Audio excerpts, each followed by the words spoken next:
Good morning, everybody. First off, thank you all for coming out to the Hurricane Preparedness Expo. As you can see, we got a lot of vendors and a lot of city staff that have come together to put this together, so we appreciate you coming. It is being recorded on Zoom. We'll post it on Facebook and our YouTube page for the city as well, so it'll be, if there's something that you like and you want to look back at or you have any questions, there'll be plenty of information available. And just real quick, I'm going to run through some of the vendors. So outside, you guys have probably all seen, we've got folks from SmartVent, Great Explorations, Children's Museum, Duke Energy, Pinellas County, T-Mobile, Rapid Response Team, Evolve Solar, America Property Claims, and of course, City of Madeira Beach. So quite a bit of information out there. One of our favorite things we saw, there's that banner, gives you guys an idea of the storm surge throughout everything. I'm sure Chief and the county will also cover on that a little bit. On the back table, sign in if you haven't. That helps with, we have to send that information for the CRS program. We also have an Enter to Win. We're giving away a $100 gift card to Home Depot and to Beach Hardware and Marine. Both of those would, help for storm preparedness, anything you may need last minute, putting together your, storage box stuff. Also, we'll have a couple speakers today, and then we also on site we have Megan Wepfer, who is our interim Public Works Director. So if you have any questions about Public Works, sandbags, any of that stuff, she is here. She's in the yellow shirt in the back. Deputy Snyder, the Madeira Beach Community Policing Officer, is up here. He will also be available to answer any questions you may have regarding, ingress and egress during the storms, the access passes, that kind of stuff. Speaking of access passes, we have Sue and Barbara who are in the front office of City Hall. They're able to issue those passes for you, and if you're a resident of Madeira Beach and you haven't picked up your parking pass, that is available as well. So plenty of resources here for you. To get us going, I want to introduce you guys, City Manager of Madeira Beach, Bob Daniels. Thank you, Jay, and thank you for taking time out of your day to come here and learn a little bit more about a subject that probably a lot of you that have lived in a coastal community know about, but we kind of got to relearn about the hurricane season or the tropical storm season. Obviously, November 11th is a day that we always remember our veterans, but now we remember it in our coastal communities because of the storm that wasn't supposed to hit us, wasn't supposed to be a big deal, but we learned, and I learned, I learned a lesson too, and, that it just takes the right amount of systems to combine and have a disaster with flooding. And the flooding came from the seawater. It didn't come from the rain. And the damage came from the seawater. It didn't come from the wind.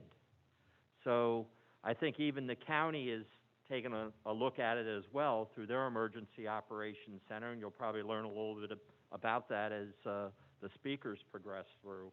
But, I just thank God that nobody was killed and nobody was hurt seriously. I know we did lose somebody in Manatee County because they stepped on a live wire. Well, when you have water up to your kneecaps and you make that decision to evacuate at the last second, it could have been tragic because you couldn't see. You didn't know where the lights were. A lot of the lights were already out. And sometimes when you have a power failure, that means that a wire's down somewhere. So we kind of want to get the message out to everyone when I say kind of retrain us. And, we're going to be talking about this with the Board of Commissioners as well, because on a coastal community, maybe we come across the right storm again. And maybe it's something that might not affect the mainland, but could have devastating effects here. So I think what the message we want to get across, or at least what I want to get across to each of you and to your friends, your neighbors, your relatives, whoever you know on the coastal community is, think about evacuating earlier than we would if we were on the mainland. Now, we all wait for the EOC to say, hey, we're, giving voluntary evacuations of, all the coastal communities. Well, that's great, but they'll do that during a hurricane. because the problem is our shelters are our schools on the mainland where it's high and dry. So, you know, we almost have to retrain ourselves. And now is the good time to look at finding a friend, a relative, or a hotel with a generator on the mainland. Have a place to go. And you'll learn about some of the basics that we hear each year as we prepare. But the longer we separate ourselves from a storm that affects us, the more complacent we get.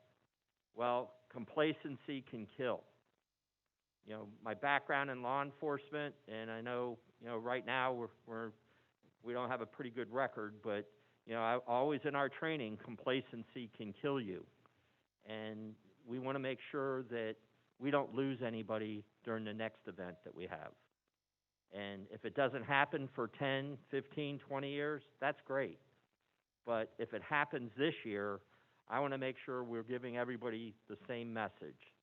So, you know, plan to evacuate early, and I will be giving you guidance, at least for the Madeira Beach residents. And if, I know we have friends of ours from the Reddingtons here, and, you know, anything that you hear out of our office, you can pretty much figure it's just not a Madeira Beach event.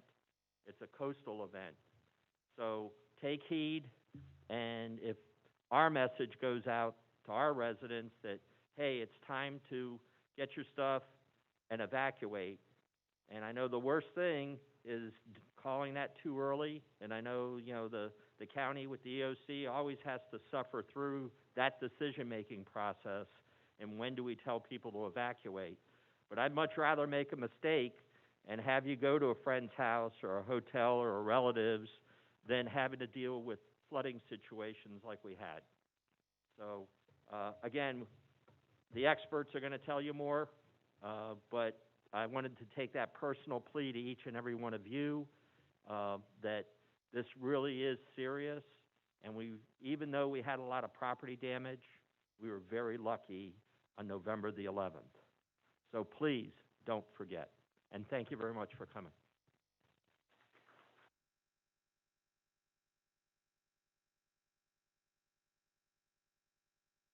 All right. Next up, we have the Fire Chief, Clint Belk.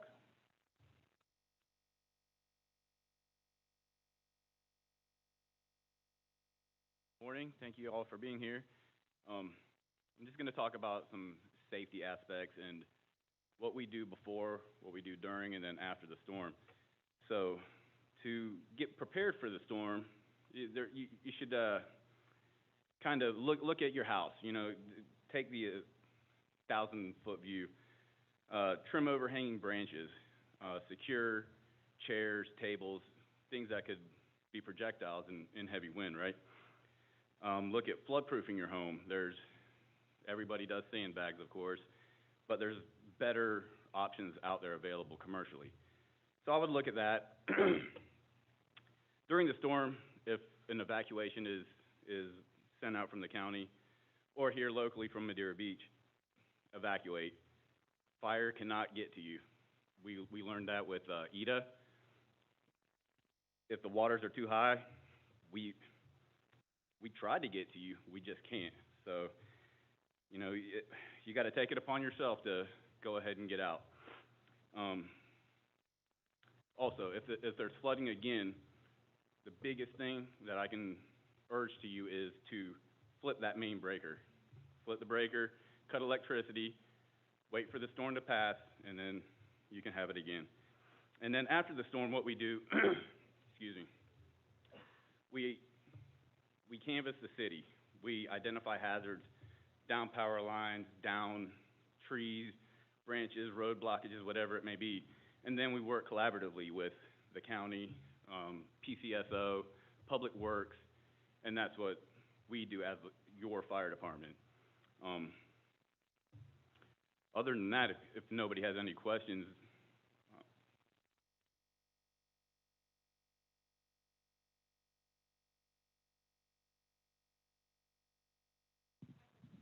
yes, ma'am.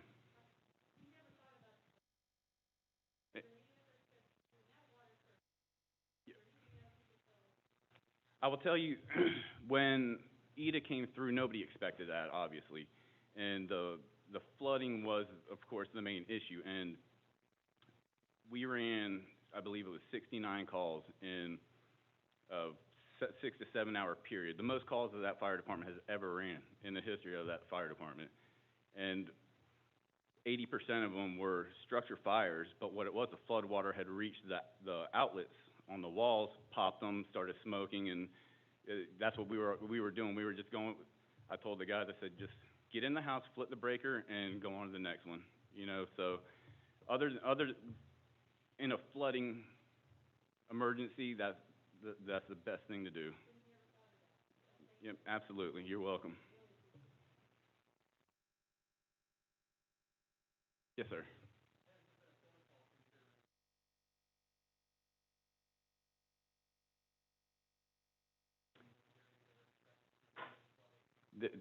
There's no protocol for that, but there is a protocol. If there was a structure fire, we pull the meter. I told the guys, do not pull the meters while you're standing in 3 feet of water. You know, obviously that's that's not going to work out well. But as of right now, what we're doing is just stressing it to the homeowner if you can just flip the main breaker preemptively. I know it's going to be horrible and it's not going to be pleasant during the storm. No AC, no electricity, no fans. Your fridge is going to be unplugged. But you know, we really want to push this on the citizens to help us help you, kind of deal. Yes, ma'am. Mm-hmm. On the breaker before Oh, yeah. I would absolutely stress you to do that. If you go ahead and evacuate, just flip the breaker. You're going to come back. You might have wet floors, but your house isn't going to be burned down. Yep, absolutely.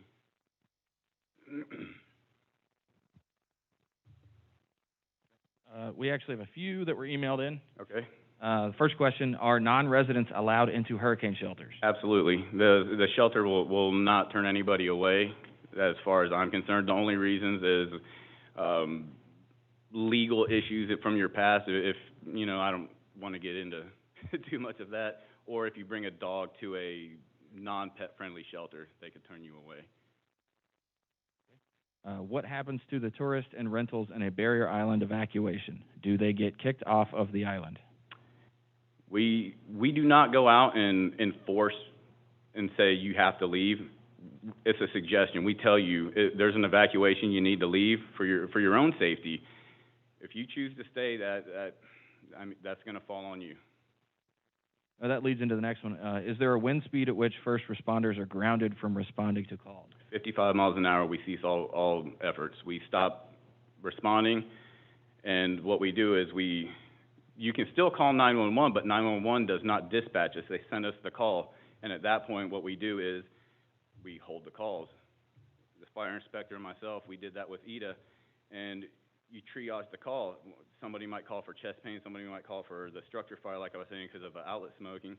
But what we do is we triage it, and the most important one will go to the top, and then I think we were down for 3 hours from, I believe it was 4 in the morning until 7 in the morning, and then the wind speed slowed down, we started running calls again. It might have been earlier than that, but that's what we did. We had a backlog of 30 calls, and the guys went out, and we just started running those calls again. There was a backlog, so 55 miles an hour, we stopped. We ceased all efforts. You can call 911 all you want, we're not coming. That's what I just stress it enough. If there's an evacuation, please take that into consideration. Okay, and the last one you kind of covered, but as a resident, am I forced to leave the island in a mandatory evacuation? No, you're not. We can't drag you out of your home. We can't forcefully make you leave.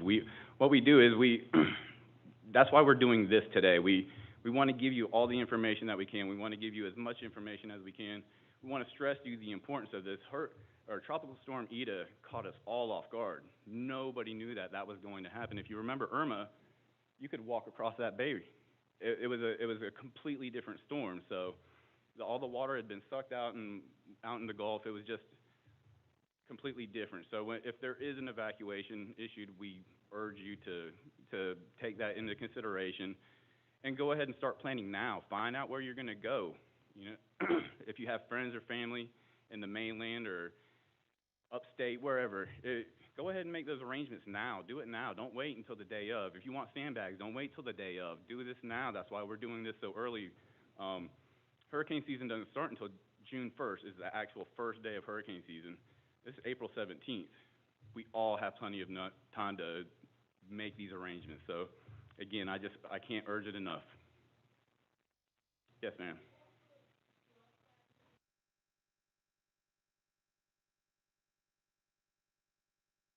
Do we offer? Yeah, well, I say that we used to offer them through the fire department. It was free for residents, but with COVID, we stopped doing the group setting. But what we will do is maybe like one or two individuals if they call. So if you're interested, just call the fire station. We'll figure it out. We'll make it happen if you're interested. You're welcome. Yes, sir.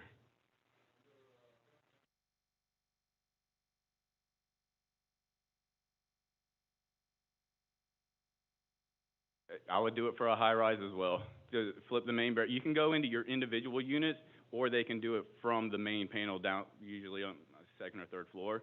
They could also do it from there. But you also have a panel breaker box in your apartment, so you could actually still do it from there as well and cover yourself. Yes, ma'am. Hey, Linda.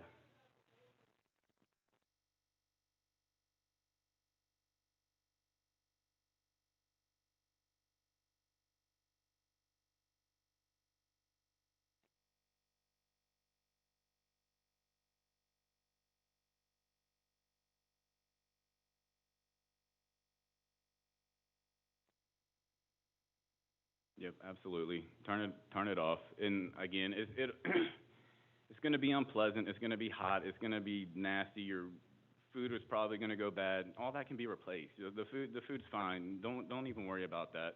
Just that house is our biggest concern. God forbid a structure fire actually happened during Ida. I don't. We might not have been able to get to you. The guys were walking in chest deep water because the truck could not respond anymore. I mean, it is what it is. You know, it's not for a lack of effort. We definitely wanted to get there, but at this point, that's why we're doing this, to try to preemptively tell everybody what we can to help you out. Yes, sir.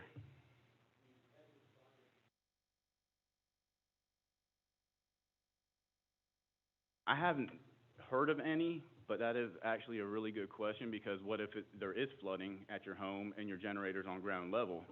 You know, that's something we could look into. I don't think we have a generator vendor here, but that's actually a really good question, and I'm gonna do some research onto that one. Yes, sir. Yeah. Yeah, he was asking what happens if there is flooding and your generator's on the ground level. Is your generator going to short out?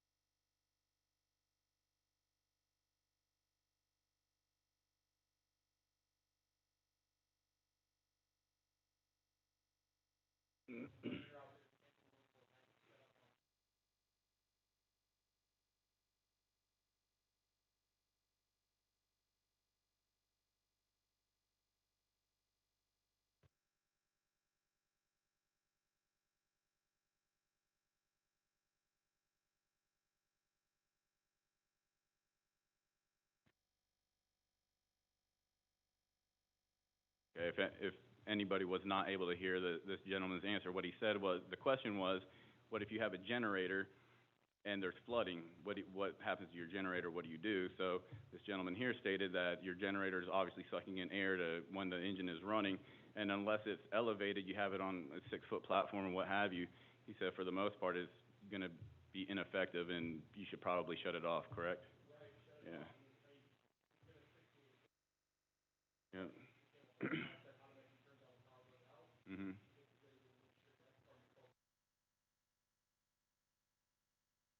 Oh, absolutely. Okay, good, good. I like that. Something I didn't know. Yes, sir. Yeah. Yeah, so there you go. You should probably just shut it off. Yeah. Yeah, absolutely. Wait for the storm to pass and then let it kick on. I live in Largo.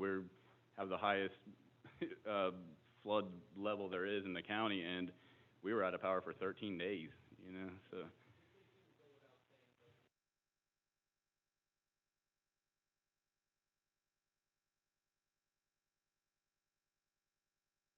Sure. Sure. Yeah, get a professional out there. Let them look at it. Yep, absolutely. I agree. Yes, ma'am. Okay.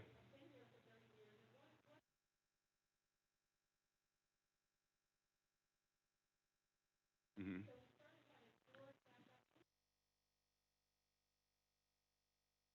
When when the sewer water combines with the flood waters, there's really nothing you can do at that point. It's unfortunate. It's not a pleasant situation, but honestly, at the end of the day, there's really nothing you can do. The city's actually in the process of doing stormwater repairs and improvements and trying to get it so that way it can continue to go, but sometimes it's just too much. Yeah, you're welcome. I also wanted to add too with the solar panel stuff. If you have solar panels, even if you don't have electricity, the solar panels are not going to work unless you have that battery bank. So if you have the battery bank, you could still have power as opposed to a generator, but then this leads into that as well. The battery bank is going to be on ground level. So again, I would cut all the power to that as well. Flip that switch. Be done with it. Perfect. All right. Thank you, guys.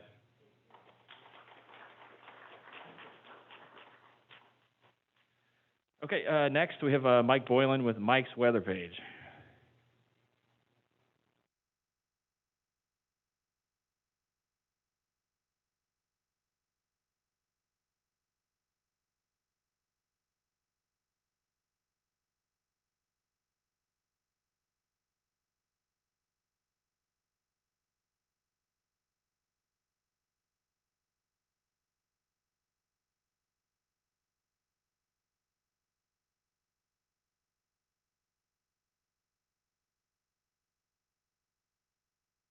A little out. There we go. Cool. Hey, hello everybody. My name is Mike Boylan. I run a website. If you have not heard, Mike's Weather Page. I'm a local resident, so this is really cool to be invited to come speak to you guys. Growing up here my whole life, and I'm going to talk a lot about Ada.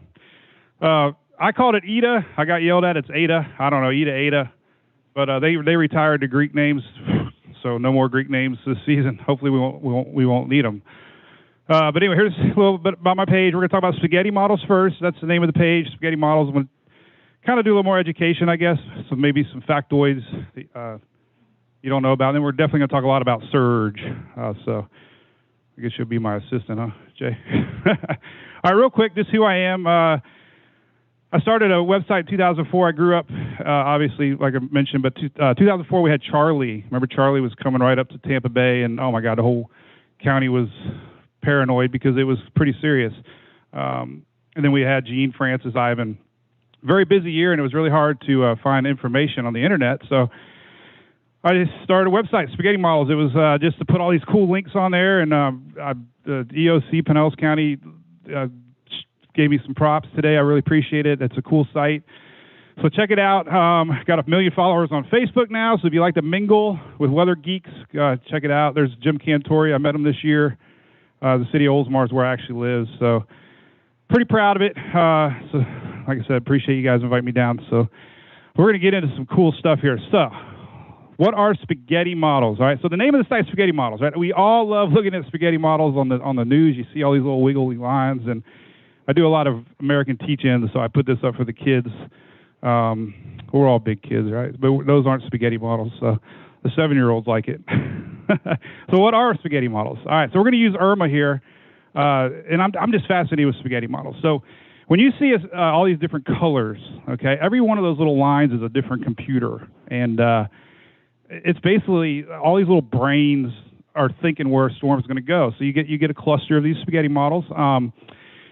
the initial storm might be way out in the Atlantic, so you get this big spread of models, and this was on September 7th. You can see the NHC cone had it going down in Miami, and we know it kind of shifted a little bit. We're going to talk about that. The hurricane hunters are a big deal with the spaghetti models. They fly out there several times a day and get a true fix on the center, because the center is so important. Every one of those little lines is where the center of the storm goes.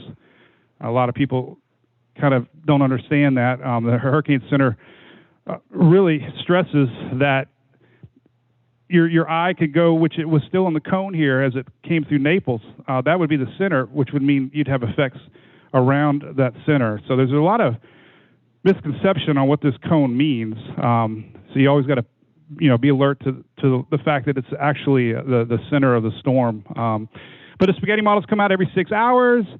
It's pretty cool to think that the models actually use past history of storms and current weather patterns like high pressure, low pressure. So we'll talk a little bit more about spaghetti models with Irma, because Irma was very fascinating. So September 5th, they were all clustered here on the east coast of Florida, and Miami and whole eastern seaboard was evacuated. But there were some outliers that were still kind of coming on the west coast. And September 6th, the spread got really wide, showing both sides of the state. September 7th, it flopped back to the other side of the state. So you hear a lot of terms like flip-flop, windshield wiper effects. The models do that. And as I used to, it's a natural reaction to overreact when you see a model shift. But you have to understand that there's this chance it might come back again. And that's what we saw between September 6th and 7th. And then 8th, it started getting a little bit more into Naples area. And then September 9th, it really, got it right as it got near. But what everything evolves around hurricanes is high pressures and low pressures. We always have this strong Atlantic high out in the Atlantic called the Bermuda High. And it got a little bit stronger than initially expected, pushing Irma closer to the west coast of Florida. So that's where you just got to focus on every possibility. Don't get too wrapped up on one run over the next. There's things called the ensembles, like the GFS model, the Euro model. There's something you hear a lot on the news now. They talk about the ensembles. That's like all these little different brains of the European has. There's 51 members of the European model that think what could happen, and then the main operational run comes out using those 51 ensembles. So there's a lot to it. The NHC basically, when they draw their cone, they try to include all the models possibilities. So that was an interesting storm, because they evacuated the East Coast, then the West Coast. Everybody on the East Coast was mad because it didn't end up going there. And as we know, I got more about that for our area. So, all right, so here we go. So when we talked about models, there's GFS and Euro are your two most popular models. The news talks about them all the time. The Euro usually is the one that the big Mets use first. Two cool case studies here. Irma, the way out when our system was down by the Cape or Lesser Antilles, Irma was predicted to go on the west coast from the GFS. Euro had it going to miss Florida altogether, so the GFS won that one. Sandy was another storm that GFS had it going out to sea. High pressure came in, blocked it, turned it back into New Jersey and New York, so the European won. So that's where the model, that's what people love spaghetti models, because there's really no right model, there's really no wrong model. It's just fun to, kind of pick your favorite model and go from there. Now, last year we had the H-Wharf and Icon.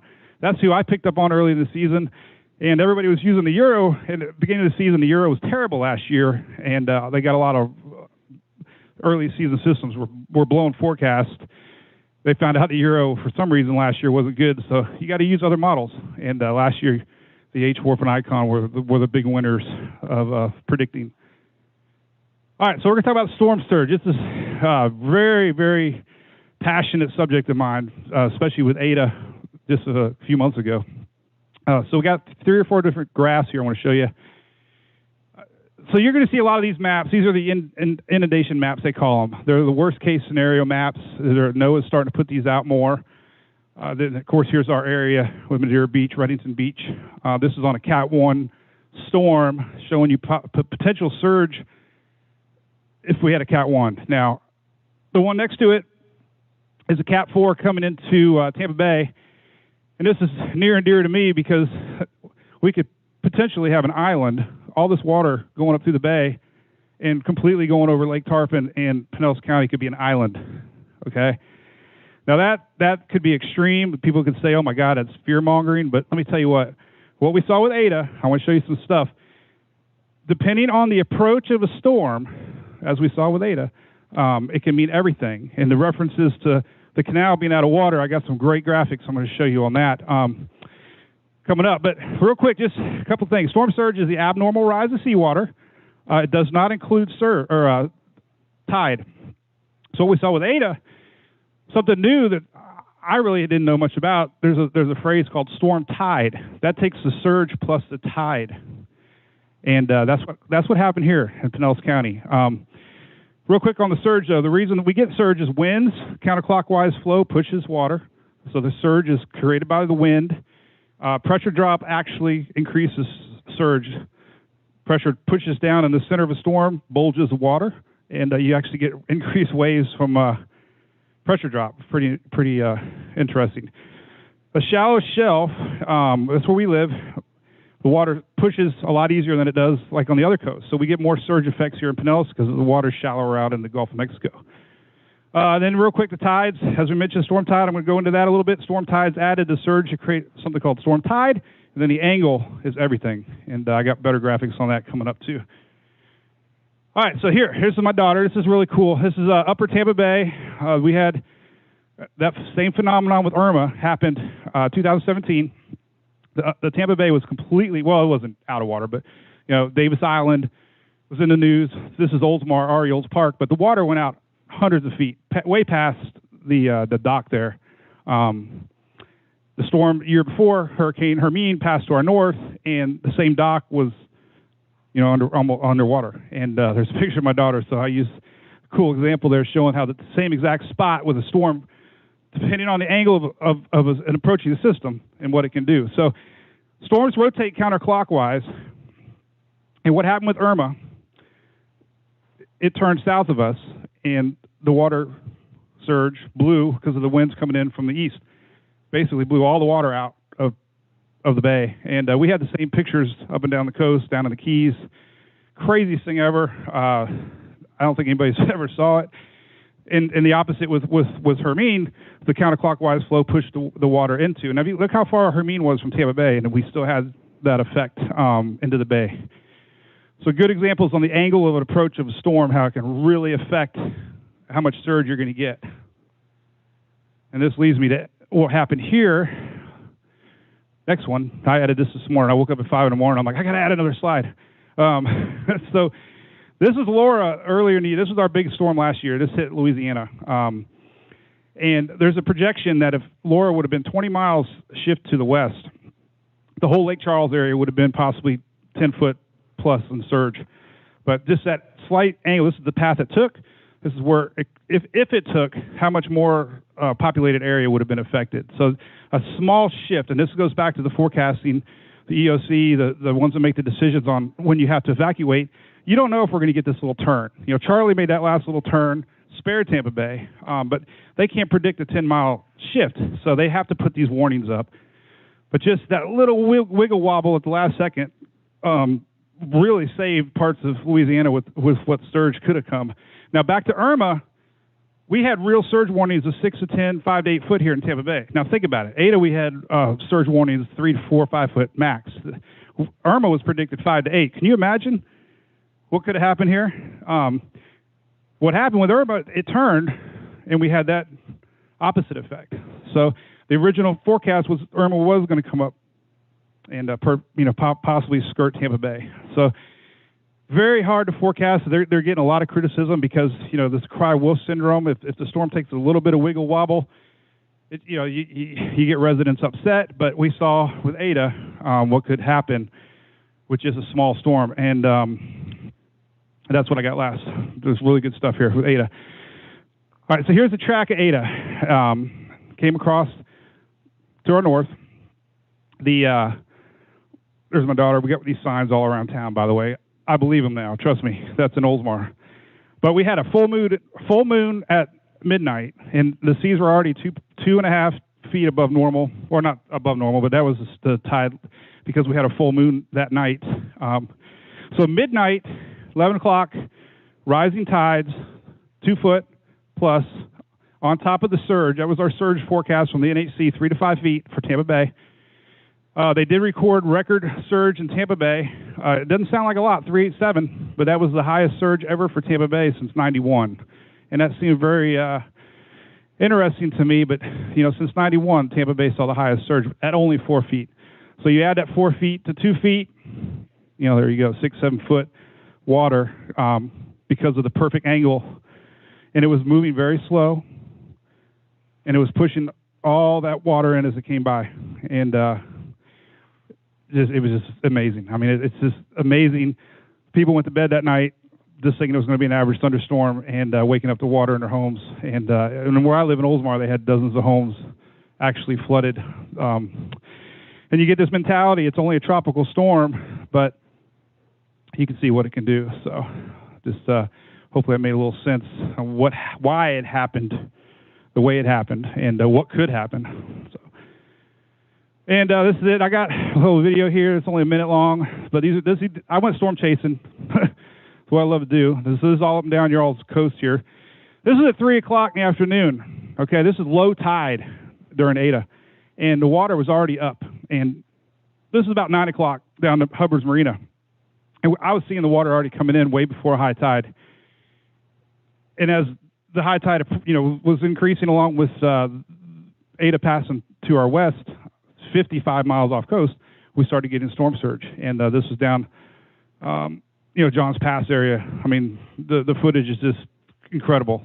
So that was me chasing. A lot of these made national news. There's my truck.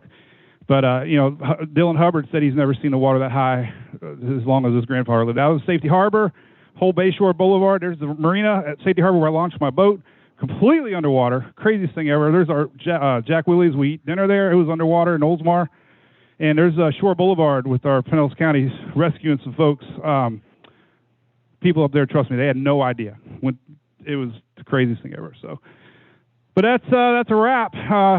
Definitely not just a different perspective of things. I don't think I got one more slide. Maybe I don't know if it'll play, but that's it. Nope, no more. Just Looney Tunes. There's our house. So anyway, I hope you learned a little bit. I invite you to come to the website. We got a great group on there, and I'm local, so if you need any questions or anything, reach out. I live on social media, and I'm always there to help out, so appreciate it. Yes, ma'am. Yeah, questions. Heck yeah. Oh. I appreciate that. Well, thank you. Yeah, thanks. Yeah. Yeah, well, I just put out all the information, I'll let people decide for themselves. Yeah, it's been a fun journey. Yes, sir.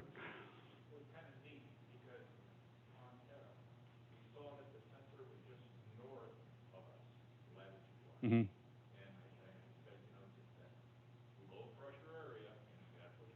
Yep.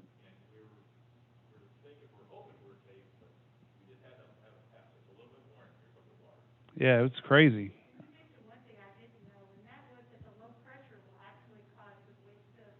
Yep.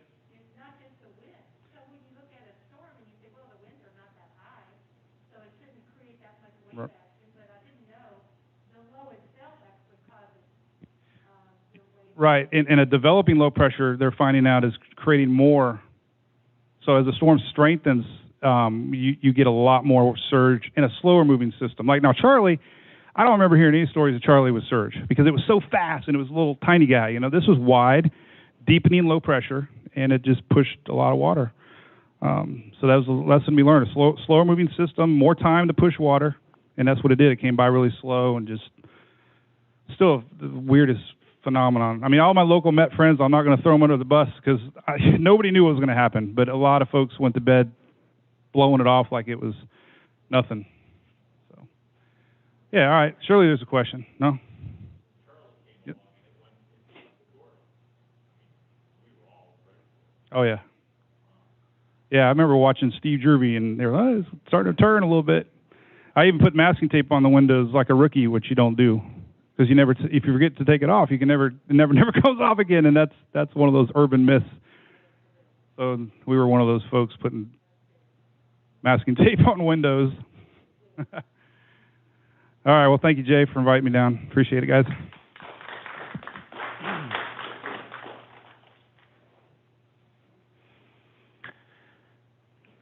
Okay, up next, we have the Director of our Community Development Department and our local floodplain manager, Linda Portal. Sorry. If you guys have any questions, we do have a microphone. We just make sure that we can hear it on the broadcast. So just kind of raise your hand and we'll walk over with the mic. It's hard to get used to, I know. Well, hello, everybody. I'm glad to be here today and glad to see so many people turned up and are keeping up with what's going on. We're going to go through some things pretty quickly.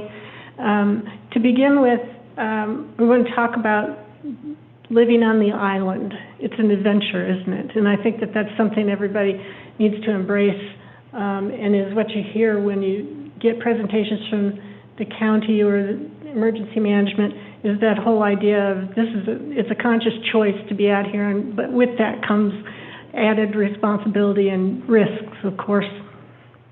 So we want to give you a sense of making sure you understand the situation for individual lots.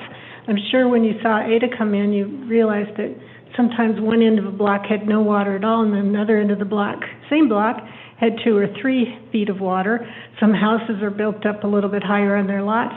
The neighbors got water, they didn't. So it makes a big difference where you're located, even on the island.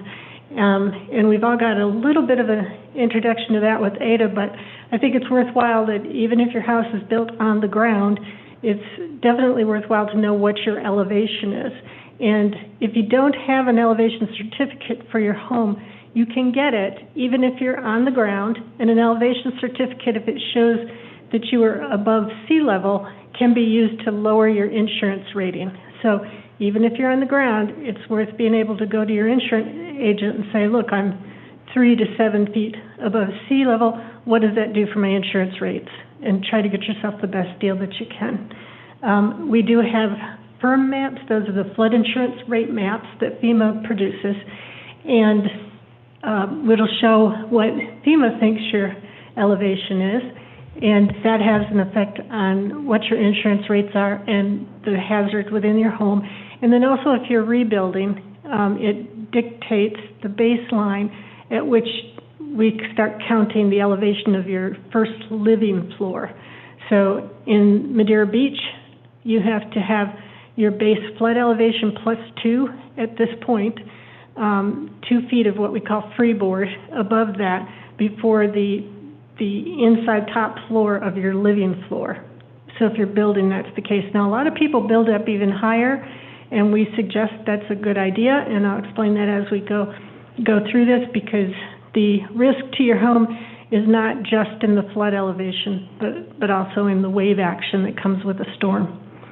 So we have those flood elevation maps we keep here in the city. You can also find your elevation by going onto the county, Pinellas County Flood, and they've got an interactive spot where you can put in your address. I think we have the Pinellas County Floodplain Manager online to comment here, and I hope there is, because this map was based, this is brand new maps that we are in the process of adopting as our own, and these maps were based on data that was collected on 300 storms over the course of many years, but all the data collection stopped several years back.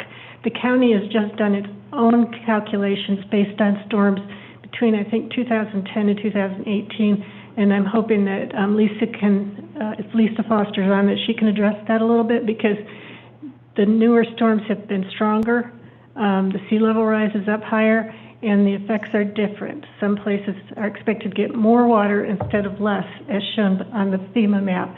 So for your own sake, even if the local government doesn't end up adopting that as a regulatory feature, for your own sake, you would want to know what does the county think my flood level would be before you decide where you're going to put your new floor?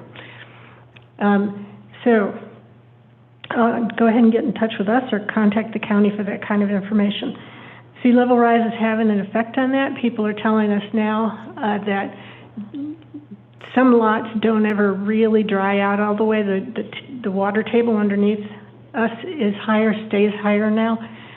So you're going to start seeing not only flood levels higher during floods and high tide, but also maybe a difference in the saturation of the ground, and that means that if your house is sitting on slab, it may be staying damp.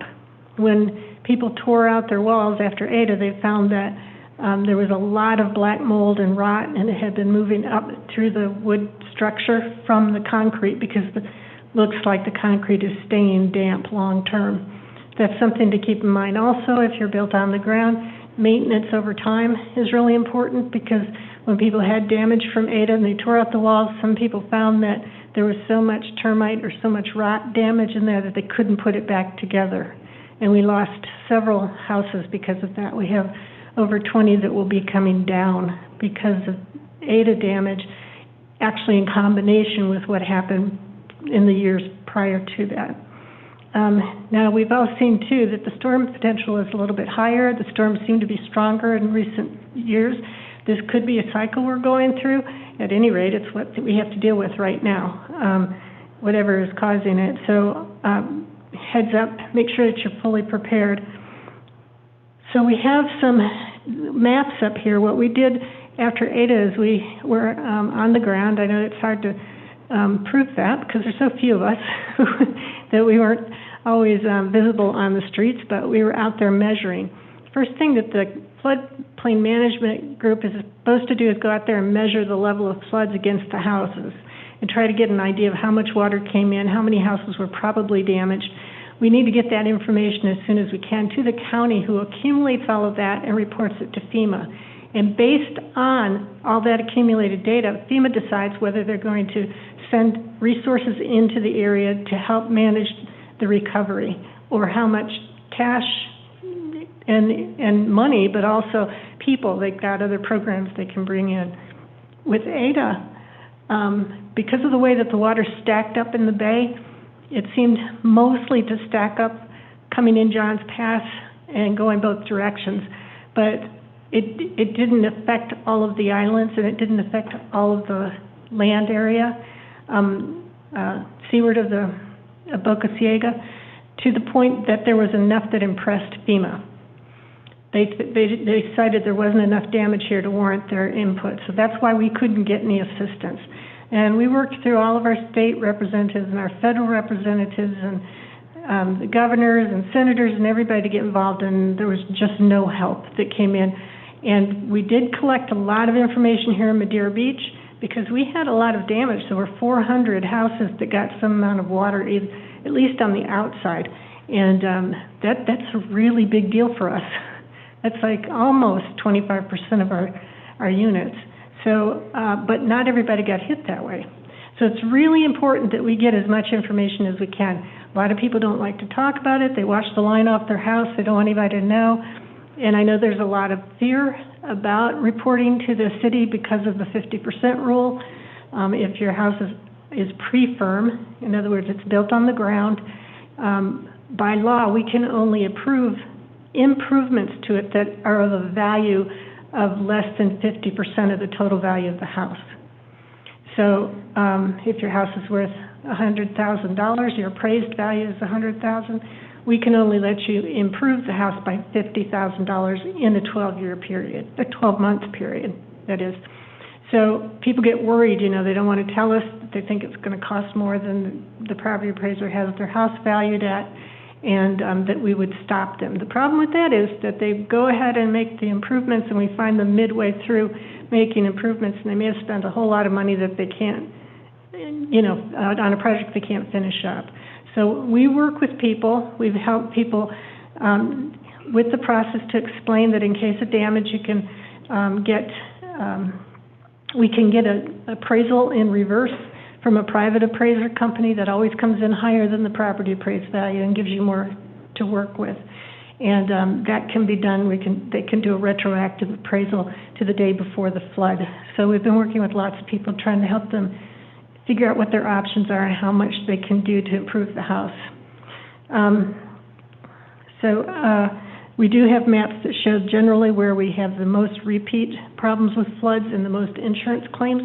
We cannot give you details on any particular structure unless you own it, because that is not subject to stormwater, or sunshine, excuse me.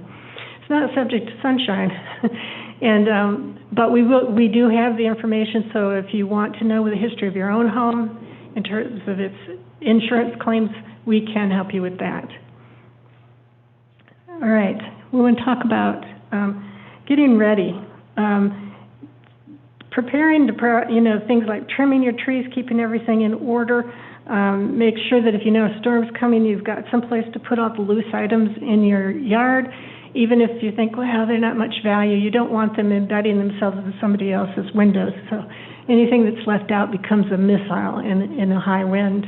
And do make sure you're concerned not only for your property, but what happens elsewhere. We know that people have historically taken things like their lawn furniture and sunk it in the pool and to keep it out of the wind. That's one option too. Make sure that you have plans ahead of time. So where you're going to get your boards. There's always this rush and a panic to get things boarded up. You can have a plan for that ahead of time. And we will want to talk about the different ways that you prepare and what to consider. For one thing, we do have on the web page for the city, we have a hurricane or a emergency management page that shows something you can do every month. We try to keep everybody all involved in this idea of we're on the island and staying prepared.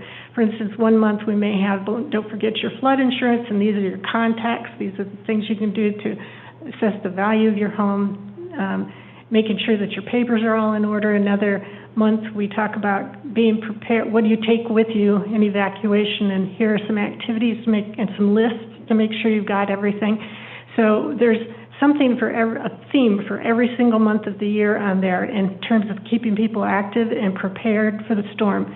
Because there's things you have to know about before you leave, when you come back, what order things are going to happen, contacts that you need to make, but that's all on the web page. So, and you're more than welcome to do more than 1 month at a time and be fully prepared before a storm shows up. But that is the idea.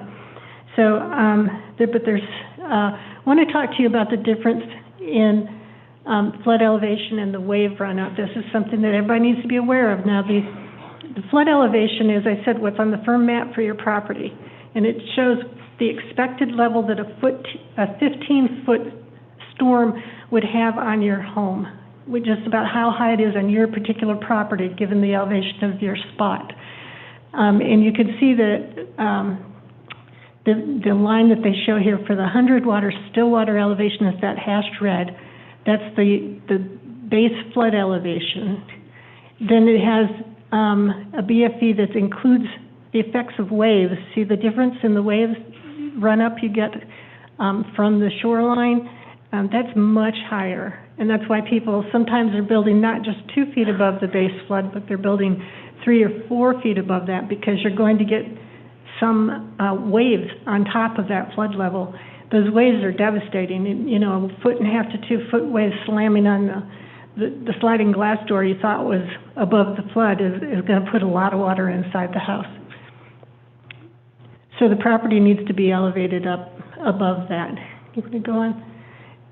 This gives you an idea of how the water just stacks up. We can put all these storm surge models, graphics up on the page. We have a lot of them in the information that's there anyway. But as you heard Mike talking about how the water stacks. That was what happened during Eta. Is it came into Boca Ciega and it kept pushing this wall of water ahead of it, and it stacked up against bridges and pieces of land, and some places got a whole lot of water. And then in our case, it came around from the back of Boca Ciega and came over towards the middle of the island, and then at the same time the waves were coming up from the beach as well. So what they never used to model They used to only talk about this wave action and the stack and the storm surge off of the beach, but the new models all have an estimate for the wave action off of Boca Ciega. That's the new aspect of the firm maps, to give you a sense how high you're going to get hit by waves on top of that Boca Ciega kind of surge. We do have a small video here that gives you an idea of what to look for and just the real impact that that 2 and 3 feet of water. Remember, it doesn't sound like a lot, but if you were here with Ada, you know, actually it turns out that's a lot of water. And you can float a car in 1.5 feet of water, it'll knock you over. It can force walls in, which is why we have flood vents in walls now for newer homes. It doesn't take much to start destroying all that's around you. And a floating car is not only damaged, but it's potentially going to float into somebody else's property. So it's a danger. You want to go ahead?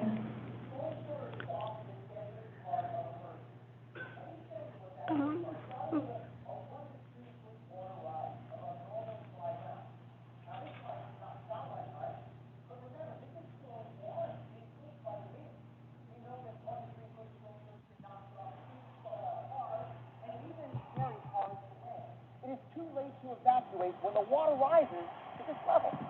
So let's go above that. Let's go 3 to 6 feet, for example. Very large objects can be carried in this kind of flowing water. They can act as battering rams and enhance the damage. Let's go even above that. 9 feet of storm surge. This kind of storm surge is not survivable unless you move to the higher floors of whatever structure you happen to be in. So please, follow the advice of the local officials and evacuate as ordered when a hurricane moves in. We've mentioned that you need to know where you're going. Shelters are not comfortable places, and we don't always know when they're going to open, and we do need to get off the island earlier than other people are evacuating.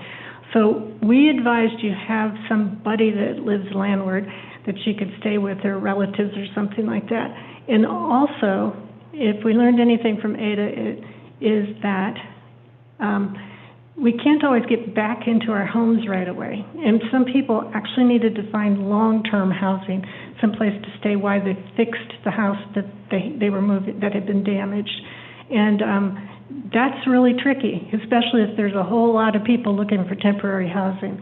Most people can't afford to stay in a hotel even with insurance long term.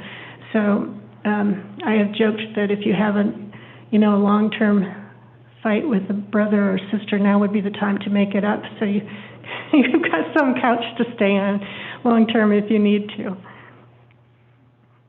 But also that we were calling having that a substitute residence. Knowing where you're going to shelter. Make sure you pack your meds. Arrange for the pet shelter. Know special accommodations and needs that you have, those kind of requirements. Make sure you take your insurance papers, or that you have them, even better, someplace safe, like in a bank box. Make sure they're in water-safe containers. Make sure you charge your devices, and that you bring. Also know that living in a condo on an upper floor is not safe. If a hurricane is coming, get off the island. Even if nothing happened to your unit, you don't know that other windows won't get blown in, other debris won't hit the base of the building. It is not necessarily safe. And then in the end, even if you survive the storm, you could be stuck out here for weeks. If everything else is destroyed, we may not be able to get back on the island to provide you with services. You'll have no air conditioning. You may have no water or sewer. This is not the place you want to be after a major storm. So it's better to leave. And all the talk about turning the electricity off is really important. The number one cause of death during a flood is actually electrocution. And so just be aware of that. The other one is the old slogan, turn around, don't drive. Don't drown. Don't drive through water if you can't see the bottom. So most of us know all of this stuff. We want to make sure that you understand, too, that the island, if everybody is off, they're not going to let you back on until we know it's safe. And so you may not be able to get back into your home. Don't leave anything there of import or daily living requirements. So let's see. So recovery. Once the storm has gone through, the city will have people on the ground. We're creating teams so that we mobilize immediately to collect all the data now that we understand better what's expected of FEMA to get us the help we need. We're making up teams of people who can go back and do the assessments immediately, get that information out, and we also set up expedited permitting processes to help you get your repairs done. The more damage there is, the less expedited that is. You know, this is a small town, and if we haven't gotten FEMA help, if they haven't sent anybody down to help us, we're still going to have to look at plans and make sure everybody is building in a safe manner. So be patient with that. We try to work as fast as we can. And so again, make sure if you do have damage that you let us know, or you report. The county has a site you can get on and report what kind of damage you have. Ultimately, everything that we collect goes to them as well. It's nice if we all have it here because we use it for our own purposes, obviously, just to help the community. But by all means, we need to collect that data. Are there any questions? Yes? You had mentioned about 50% rule. And right now, for example, during 50% is not a lot in general. Mm-hmm. The extra, their real estate appraisals would be helpful. But right now, there's such a material cost jump. Yes. And a labor shortage. And right now, because of post-COVID and obviously disruption, I'm wondering if the city would be interested, would be okay with or looking into an override, especially when things like bills go forward and, you know, going beyond that 50% rule. Right. Scenario. Sure. So the question is there a way to override the 50% scenario and rule? Because most people's property appraised value is not very high, and 50% of that is not going to get you a repaired house, especially when, like we're dealing with right now, after a storm, the materials and labor cost goes way up, and it costs a lot to get anything done. So to explain some of that in more detail and what flexibility we have, you have to understand that the 50% rule is not something we invented. This is something that comes to us from a federal level. We're obligated to use that in order to maintain our community rating system membership. That membership is very important to us because without it, we would not be able to secure federally backed mortgages on the island. We would be ineligible for grants and other fundings through the federal or state government, and your insurance rating. You get a discount for being the CRS. Your insurance discount would go away. Everybody's rate would go up to market rate immediately. So we have to maintain the 50% rule and apply that. However, there's several things we can do. We do allow you to get, after an emergency, you can get a private appraisal to come out and estimate what the value was the day before the emergency. In most cases, that's significantly higher than what the property appraised value is, especially if you've been homesteaded a long time. If that doesn't count, we will work with you to see if there's some portions of the work that can be done in this 12 months that makes it a livable, complete project, complete unit. Within the first 12 months, and then maybe later there's other things you can do down the line to get you back into the house. And then, you know, we've had to help people kind of we don't necessarily include the value based on current market rates for materials and supplies. What FEMA is interested in is not how much it costs you to do the job. What we're looking for is how much real value have you added to the unit. So even if somebody's charging you an exorbitant rate for the work, we are going to use the International Construction Guide on what the rates are of value in our area, and so which ends up being nowhere close to what the market value for the work is. For instance, we may only be counting $48 to $50 cost per square foot, or not cost but value added when you renovate, whereas you can't get a contractor to do it for under $200 a square foot. So we are going to hold that steady, the same rate for everybody based on the size of the project, because all we're really looking for is the real value that's being added to the home. Thank you. Sure.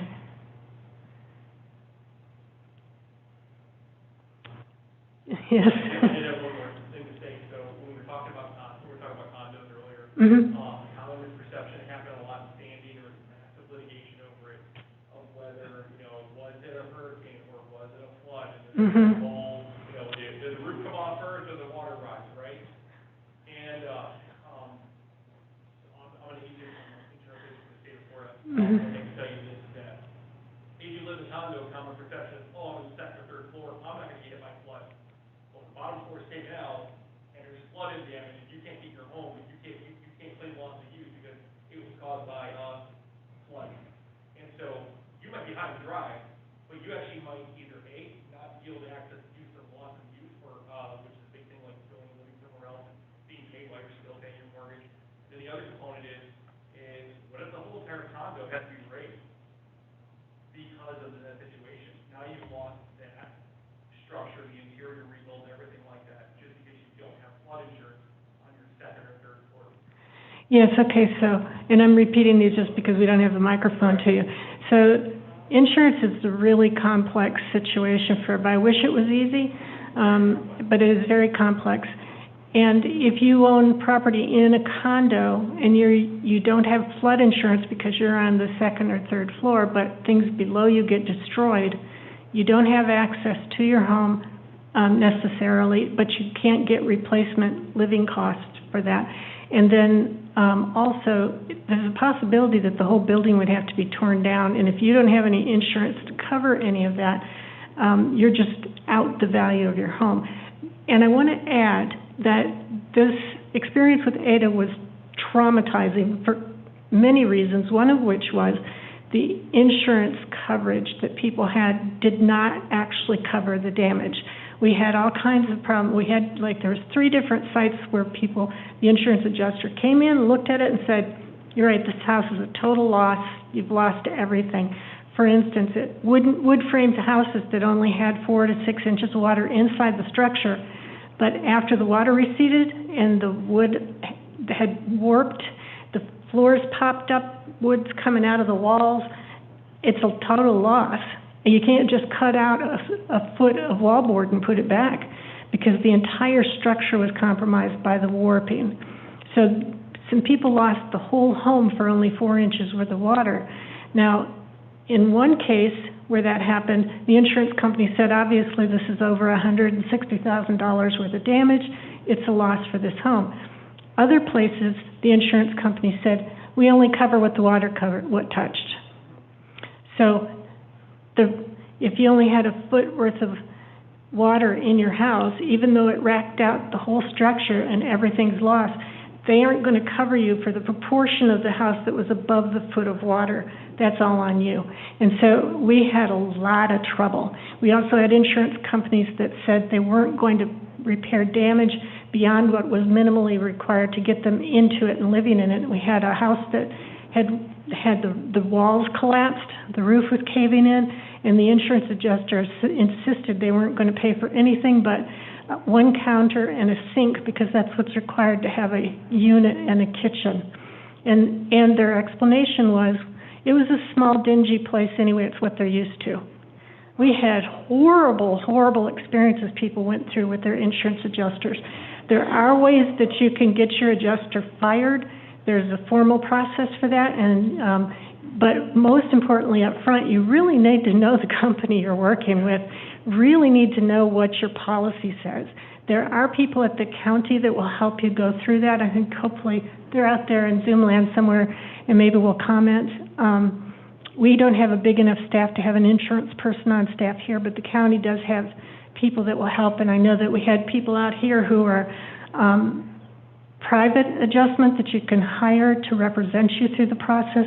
Some people did need to go out and get private companies and attorneys just to try to get any payment at all on their home, even though they've been paying insurance for years. So you really need to look over your documents, check the history on the company, and make sure you're comfortable with the coverage you have ahead of time. The term that you were, the situation with the safety, like the woodwork and Right. going beyond that, the terms they're looking for specifically in your contract, it's called affordability ordinance or law, and that is a big one, and especially, for example, if you're looking at that house over there, that's ground level and slab, that means that have you rebuilt, but have you rebuilt up probably on 8 to 11 foot pilings? If they had to redo the whole thing, you would have to get that done, and that's incredible expense, and that, anything over and above to bring it up to code. So affordability ordinance or law is the actual term that you're looking for in Yeah. your contract. Yes, definitely. So you're looking for the term that the replacement value, the insurance that's going to pay on anything that's required to meet Florida building ordinance or law, because some of those insurance policies really just don't do that. Because obviously, you have to replace everything if it's warped and you don't have a bottom structure. You know, I tried to negotiate and help out with the insurance company as best I could, but you know, I said, what are you going to do, lift it by a crane, cut the bottom off, and rebuild it? I mean, it doesn't make any sense. They can't move back into the house. And sometimes they said, well, it's just, you know, we're not covering it. Also, people have different kinds of coverage. Some had wind loss damage, some had water loss damage, and they had to make separate claims based on what caused the damage, because people did get roofs lifting up, water coming in from the top that was counted as wind damage instead of flood damage, and they ended up having to go through adjustment twice for that. We will put that information on our webpage on the insurance section so that everybody knows what to be looking for in their insurance policy. Yes? So I heard the first, FEMA story, that it is qualified for damage. Where do these people go? Like, if somebody says you're not getting help. We had some really, really sad situations where people just lost the house altogether because they didn't, the insurance company is not helping. Now they've gone to get private adjustment companies. They've also gone to attorneys to get representation to sue the insurance company to try to get their coverage. In the meantime, they have no place to live. They're running up all kinds of bills trying to keep themselves housed somewhere. And obviously that's not a great situation. The county has a community resources, and they help people. We did have them working on some things in terms of replacement housing, but there aren't that many resources. And the bigger the storm is, the less resource there is to go around. It's very frustrating. Some people lost everything. Yeah, what's frustrating for me is, like, doing what I do with the hurricane. The number one grief everybody always has is once the storm makes landfall, the news forgets about it. Yeah. And stories go on for months and months and months and months. We were calling all the news agencies and everything, trying to get some attention, because once the storm was gone with Ada, nobody paid any attention. Even locally, they didn't know anything happened out here on the islands. We were fortunate. News Channel 8 and 9 was out, and they came out with several different interviews from different parts of town. After we let them know what was going on, we got them some, video to see what kind of damage had occurred. And that helped us actually get some proof we needed attention at the state and federal representatives, because if you're on TV, they'll come and see you, right? So that did draw in some help, but in the long run, we weren't able to get any attention from FEMA for it. It was really we were really left all on our own. Yes. No. So can you speak more on the FEMA regulation with the 50% rule? So if they come in there and they make that determination, like, are they still on the hook for the rest of their mortgage, or? Yeah, like, okay, what right. kind of money do they get from the insurance? Yeah, that was the real tragedy, sure, because we had people in town who had just recently bought the house, and they had spent everything they had to buy it, and then insurance wouldn't cover for the damage, and so they had no loan capability to make the difference up in what was needed for the repairs of the home.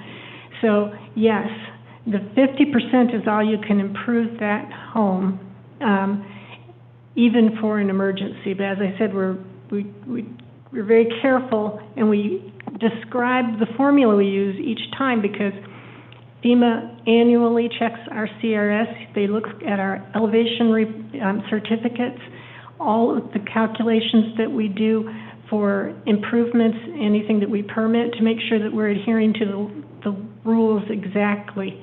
And they'll randomly choose things to review. When you do your full cycle review every 5 to 7 years, they just review massive amounts of records. And if you haven't made all the decisions properly using your, the formula for the 50%, the entire community will lose their insurance rating. So we have to be really meticulous about it, but anywhere that we can count to the property owner's advantage, we do that, which is why we stick with the ICC valuation instead of the cost of the improvement. But yes, they're still stuck with the mortgage, unfortunately, even if they lose the house and they can't build it back.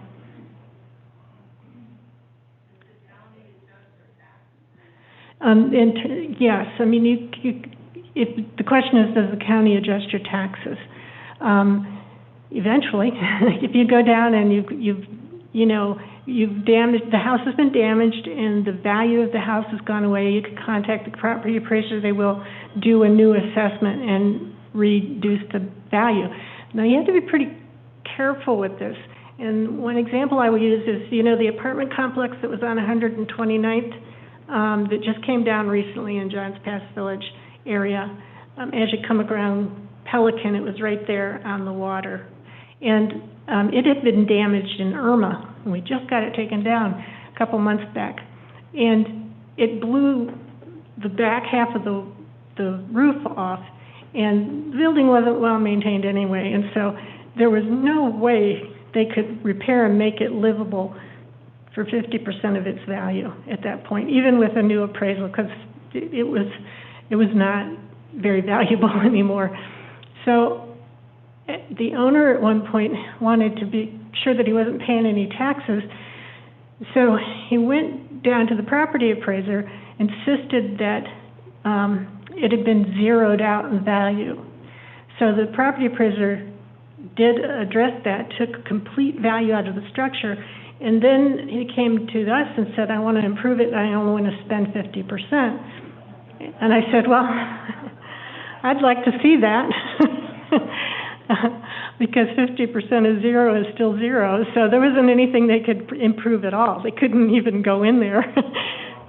So then it definitely had to come down. So, I mean, you want to think through where you're headed with things, You don't want it to, if you go through the trouble of publicly recognizing your house as being of no value just to get your taxes down, don't expect to be able to use that value later to improve it.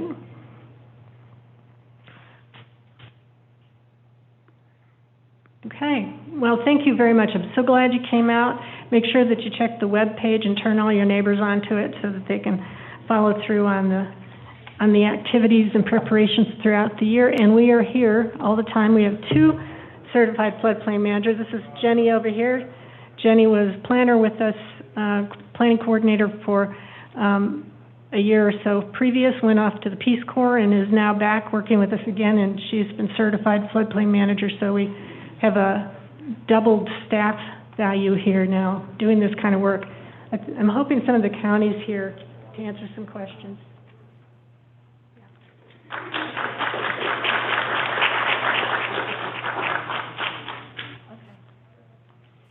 Yeah, the county's floodplain manager is here. Oh, there she is. Good morning. How is everybody doing? Thanks all for coming out. Thank you, Madeira Beach, for hosting this great event. Really important information. You all are in very good hands with Linda. She's a fabulous floodplain manager. She definitely knows her stuff. I will elaborate just on a few things that Linda touched on. She talked about the new maps coming out. FEMA issued new maps to the county. They were called preliminary maps. We did some outreach meetings for all of you a while back, and we got those back in 2018. They kicked off that project in 2012, just to kind of put that time frame in perspective. It went through 3 different contractors under FEMA to get produced, And then we sat on them for about a year. We had a consultant do another review of them, just kind of checks and balances to make sure they had followed the proper methodology. Basically just all the I's were dotted, T's were crossed. It wasn't a real detailed analysis of the entire county. We did do detailed analysis of a few areas that did get updated from the previous iteration of them. We got a letter of final determination at the end of February. So those maps are going to go effective at the end of August.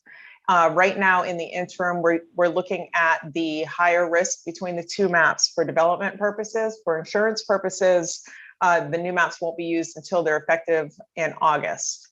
That being said, I want to go back to that 2012 date. So all the data that went into that model was cut off in 2012. The county recently completed the flood maps for our vulnerability assessment, which is an ongoing project, but we recently received our flood maps.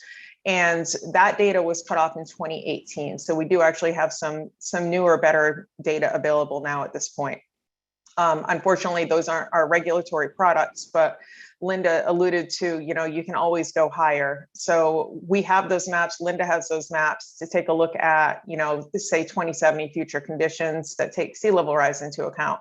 If you wanted to see what that elevation for that, 1% annual chance storm is when you're evaluating how you want to build your house, definitely touch base with Linda or me to go through what those flood risks are. And Linda went through all your preparedness actions, and the first thing that you do is find out what your flood risk is. And the county has a whole map service where you can go online, you can take a look at the storm surge from different category storms. There's a great storm surge application that our emergency management department developed. You can click on there and you can actually see a little profile of a kind of a cartoon house to see how deep the water might get. We also have all the FEMA maps on there. And then we have some of the Pinellas County data, coastal construction control line map, several different maps on there. So if you go to pinellascounty.org/flooding, you can get a slew of information. And I wanted to share my screen with all of you, but I guess I'm not able to do that. So I will just give you websites. So get ready to write. And Linda, of course, has these sites too. The map service is floodmaps.pinellascounty.org. That's flood maps, all one word, .pinellascounty, all one word, .org. And you can click on your flood risk. It'll give you a little pop-up and tell you what your overall flood risk is. And of course, you can always call us to get a more in-depth look at, how high is your ground elevation? How high is your seawall? Where's your lowest floor look like? It might be how many steps up to your house as compared to that ground elevation. What are our projected, flood depths? One thing that Mike said was, with these hurricanes, it just takes a little wobble and it changes that outcome tremendously. So, we looked at Tropical Storm Eta and it was kind of swirly. It spun around in the Gulf if you look at that track. And, I don't think anybody really expected the impacts that really occurred. And, it's that direction, it's that speed. It came in with high tide. The northern part of the county hit high tide earlier on. And the storm, obviously got up to the north side of the county a little bit later, so they didn't get it as bad. But Tampa Bay, we had areas, in St. Pete along Tampa Bay, along Gandy in Tampa Bay, Oldsmar. The barrier islands were not the only areas that were impacted by Tropical Storm Eta. So it's really important that, when we issue these messages that say, flooding could occur in these low-lying and coastal areas, that you understand that you are a low-lying coastal area, you're on a barrier island. Linda said living on the island is great, but it comes with that added responsibility. We don't want to see anybody lose their homes. So we want to make sure that you all understand what that risk is and you understand how to prepare for it. Your fire chief and several others mentioned, turning that power off. Should you have left? Well, that's a decision you should make in advance. There's a potential that your house is going to flood. Are you going to lift things up onto the beds and get up high and turn your power off and things before that happens? Or do you want to leave and, move your cars to high ground? We had a lot of flooded cars that were totaled too from this storm. Where are you going to stay while you repair your house? One of the things that most people didn't realize is the NFIP flood insurance coverage doesn't cover that loss of use. So your hotel room's not going to be covered. So, like Linda said, make up with your brother or sister that you got in that fight with so that you can go and crash at their house while you're repairing your house. And, you know, the 50% rule, of course, is a sensitive topic, but it's a requirement that we all have to do. We all have to enforce it, like Linda said. You know, the NFIP, it comes down from FEMA, and basically there's an agreement between a town or a county, whatever the community is. There's an agreement between that municipality and FEMA that says we will enforce these floodplain regulations. In exchange for that, you will provide this NFIP flood insurance to the community. So flood insurance is available to everybody through the NFIP because we have floodplain ordinances. And then Linda kept talking about the CRS program. The CRS program is communities that go above and beyond to protect their residents from flooding. Like this event that you're having right now is getting credit for the city towards their CRS program. So all of these credits add up and equate to a flood insurance discount. So Madeira Beach is in two programs, essentially. It's the NFIP, the main program, and then their sub-program, the CRS program, which provides an insurance discount. So insurance is available, and it's available at a discount because of everything the city does and because they maintain their records. The 50% rule, the premise of that, I mean, this comes down from FEMA, but the premise of that is actually to protect people and property, rather than keep people at risk in houses that are down too low and highly susceptible to flooding. You know, the goal is to get people up off the ground to protect their things and protect them. And rather than have them put their investment in these properties on the ground that are going to even possibly displace people, you know, permanently, like Linda was saying about that one poor family that just didn't have the means to recover. So, you know, these rules are in place for a reason. We might not like them, but they're there for a reason, and there are benefits to them. So, you know, I guess it's just that balancing act that we have to do. What else did Linda want me to touch on? Okay, so we got the new maps coming. If you have questions about that, let us know. As far as the insurance questions, if you go to pinellescounty.org/flooding, there's going to be a tab on the left for flood insurance. If you click on that tab on the left for flood insurance, we have technical assistance available. We have volunteers that work in the insurance industry. They're specialists in flood insurance, and they are there volunteering their time to answer any flood insurance questions for you and advocate for you when you're making those claims. So go ahead and touch base with them for insurance specifics. So I touched on the 50% rule. Power. Okay, I think I touched on all the things that Linda wanted me to elaborate on. I was trying to take notes while she was speaking. Linda, is there anything else that you wanted me to touch on? No, we're good. Okay, great. I think we're good, and I appreciate it. Just so everybody knows, Lisa is an award-winning floodplain manager and an invaluable resource over at the county, and has made the county's services and programs so strong and negotiated so that we can tap into them, that they make all of our ratings better. So it's really important for us. It takes a whole lot of maintenance to keep up with all the record keeping and everything that's involved in these CRS programs. And we really appreciate the help that we get from her. She's kind of the pin that holds us all together. Thank you, Lisa. Thank you, Linda. You're doing a great job there. Thanks, everybody. And we have Joe Voorhees here from the county. He's head of the emergency management. He's the guy that directs us through what we do after the storm and gets us all prepared for it, and another really important resource for us.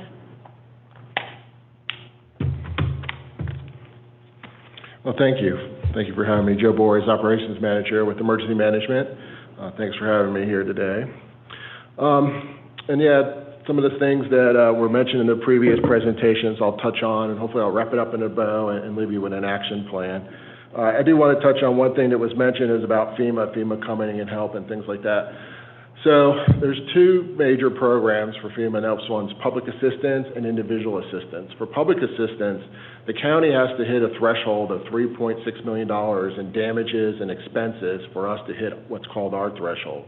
Then the state of Florida needs to hit theirs, which is now up to $36 million of damages and thresholds of costs. That certainly didn't happen, unfortunately, with Tropical Storm Eta coming into the county. Miami Beach actually got city of Miami Beach actually got a lot of flooding from Eta as well, too, over there, but even they didn't get any damages, and it was a lot in the commercial district. So that was very difficult to attain those damages. And the other one is individual assistance, which everyone was kind of speaking to. And that is a fuzzy number. It has to be major and destroyed residences, and it has to be almost in the hundreds for us to get that type of assistance thrown at us. And it's in correlation with the public assistance one too, because really what FEMA's looking at is the community able to be self-resilient, in which they want us to be more and more FEMA, and were they able to handle it. They're only going to provide assistance when the community can't handle what has affected them. So that's why that happened. But we did the county got the Small Business Administration declaration for the EDA victims, and we were able to get those folks availed themselves to almost $1.7 million in loans. So there was assistance out there. It was slow in coming because we had for that there was a threshold too. So we had to show 25 homes that were major or destroyed. And unfortunately, there was one mobile home park that had a number of mobile homes. So if the water goes above a mobile home park floor, it's destroyed. That's their criteria for that. And luckily, unfortunately, there was a number of those and then a number of homes, and we had to have photographic evidence this time because usually they would come down and we'd go drive around and take a look. They wouldn't do that because of COVID, so we had to have photographic evidence. Well, when did EDA come? In the middle of the night, you have flooding in your home. What's your first thought? Let me take some pictures of this. No, that didn't happen. But luckily, we did get enough photographic evidence, and the county was able to get our citizens the Small Business Administration declaration. And I hope that helped those that availed themselves to that. And in the damage assessment process, we went out, we have an application that we share with all the cities, and most of them use that application, and what that does, it feeds up those damage processes and allows us to give that information to Lisa, the floodplain manager. She looks at that, and if you're substantially damaged, you get an extra different award as well, too, that you could apply for. And then also, we give that information to the property appraiser, and they will come out and reevaluate for your next year's taxes if you lost use of your home, because obviously your home's valued and taxed on the way it was before the storm, and then of course it could be different after the storm. So we do partner with all our partners like that to make sure that they get the right information. So let me, again, I'll probably touch on some things that were already mentioned, but I hope to wrap it up. And there's three things that we ask of every resident, and that's to know your risk, have a plan, and stay informed. We talked a lot about risk just for a while, and the Barrier Islands have a unique risk, and certainly wind, but storm surge is your number one risk, right? That's the most deadly things that cost the most deaths. It costs a lot, creates a lot of damage as well too, but certainly winds as well too. Power outages could cause issues, water services outage, we were talking about condominiums and things like that. When the water gets in there, it disables the elevators, the salt water and things like that, because most of the equipment is down below. Their cars could be damages.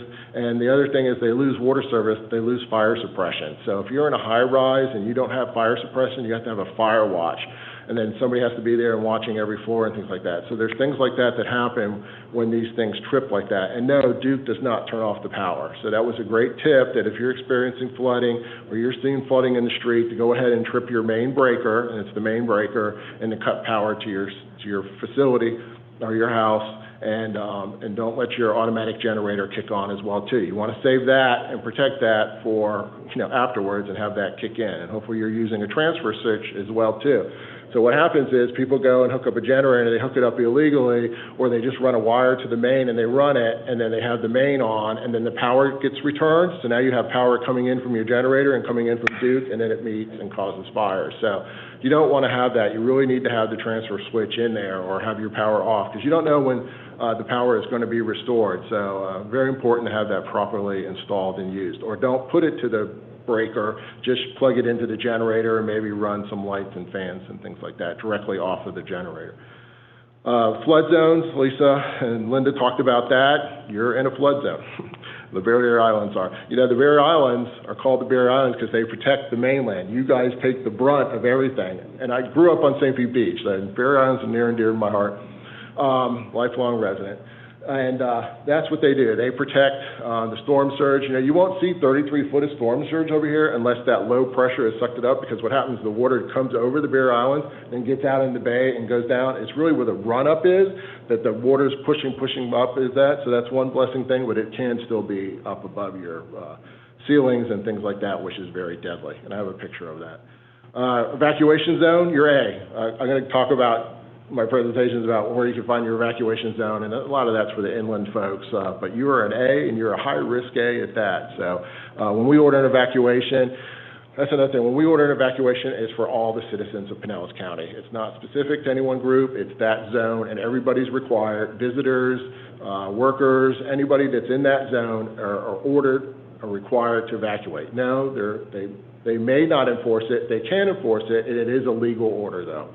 And again, water spouts are pretty. I know many people watch them, take pictures of them, but we had one in Clearwater just last weekend, was it? Come on shore, right? And I don't know if you saw the picture on the news, and it started lifting up all those chairs with the metal, the nice awnings and things, which were metal and things like that, and swirling them around, and those people were still trying to get out. You get one of those come across you, you're going to get injured. So water spouts are great, but once they come on land, they're called tornadoes, okay? And they're just as deadly.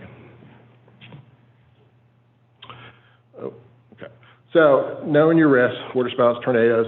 And then here's, Michael, happened to unfortunately be up there helping out at that time. And that's what 16, 17 foot storm surge can do right there. It's unfortunate, but that's the risk we're talking about. You can see the water is up above the homes and things like that. And this is what it looks like. I know for Edom, we did have over 1,000 homes that were flooded. We thought there was going to be street flooding. We didn't realize that it got a little closer to us, and then the right angle and the high tide. The high tide and the pushing of the water, we did get higher water. So now we know what 5 to 6 feet of water looks like, and it looks like 1,000 homes flooded. But that's what 8 foot of water looks like. If you go to the next slide. 8 foot of water, and you can see, is up to the ceilings in a house, right? So now there's no way to survive that. And don't go into your attic like many did for Katrina. That's not safe as well, too. What if it goes up higher to that, right? We will order an evacuation and be clear about that you need to get out for this type of deadly storm surge. And you really need to heed that warning. That's unsurvivable in that home. That water was up to the ceiling, and then there's no place to go but out or up, okay? And I'll touch on that a little bit. So we talked about all these risks and things you can do, but really the main point of this is to make a plan, to understand your risk and make a plan. So, hurricane kit, so your standard, first step, which is to have a kit, you need a stay kit and a to-go kit as well, too. So if you're going to evacuate, and when we order evacuate, and we hope that you do, that you'll have a kit, that you have all the things that you need, your medicines, your papers, and things like that. And you take that with you, and now with COVID, your face masks, hand sanitizers, and things as well, too.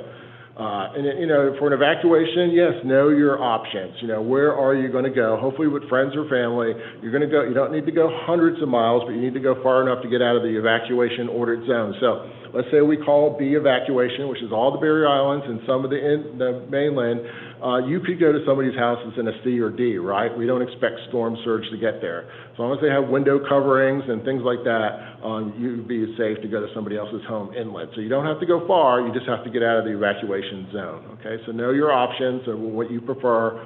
If you're going to go to a hotel, motel, things like that, leave a little earlier because of traffic and things like that. And you never know if they get over, they take in too many reservations and things like that, and you might end up having to go to more than one hotel before you find one.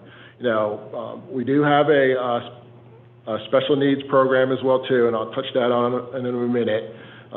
When we order an evacuation, there is a start and an end zone, and an end time, and that is very important, that end time. Now, we looked with the National Hurricane Center. We're on calls with the National Weather Service. That end time is when tropical storm force winds are anticipated to start arriving. And once they start arriving, that's when everything starts to deteriorate quickly, okay? So when Mike was showing earlier about the cone and everything, and he said it well, it's the center of it's where 2/3 of the time the center of a hurricane will be. Eta and Irma and things like that spill out well beyond the cone, so the effects can be felt way left or right. Eta and Irma caused flooding in Miami Beach, even though it came up the center of Florida. So you need to heed to how big the storm is, just not where that point is and that center line is occurring. So the end time is when you need to be where you need to be in your safe place, okay? And then And then for businesses, it's a little weird. We just had the business summit. We really want them to stay open and provide gas and the food and things you need to go get to your safe place and things like that.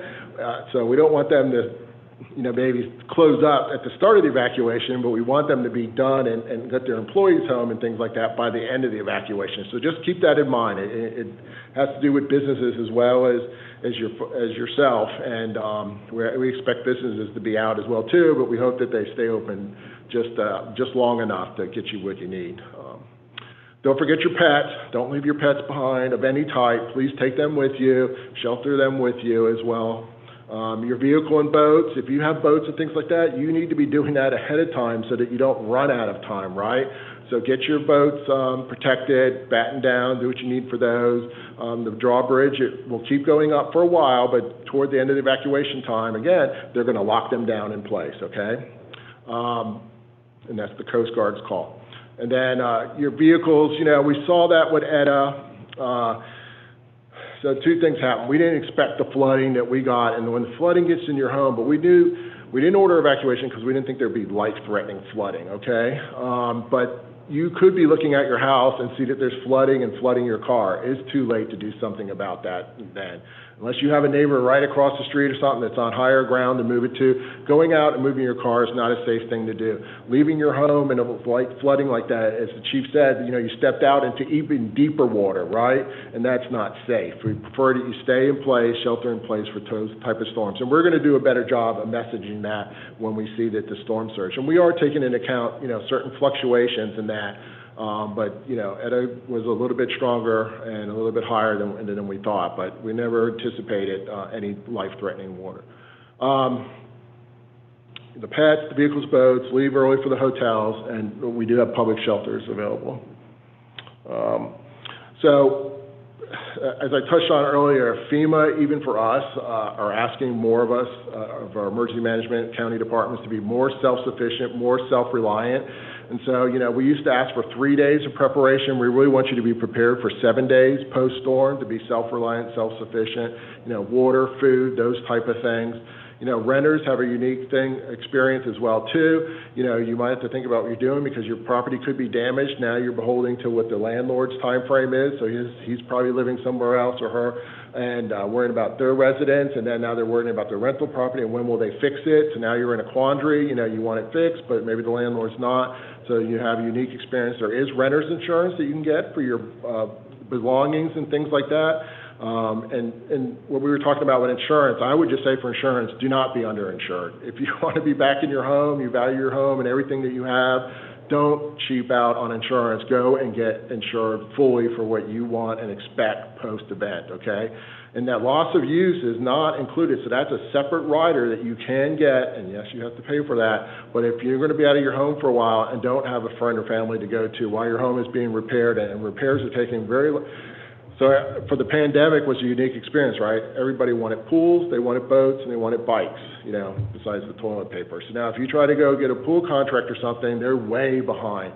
A lot of construction work, a lot of people wanting to fix up their backyards now, they reintroduce themselves to their homes, and there's a lot of work going on. So, especially in Michael, too, up in Bay County, now there's all that competition for contractors to come in and do a lot of work. So it could be a while. You could have a contract to get your things fixed, but it could be a while. So that loss of use is very important to consider. What would I do? How could I mitigate that?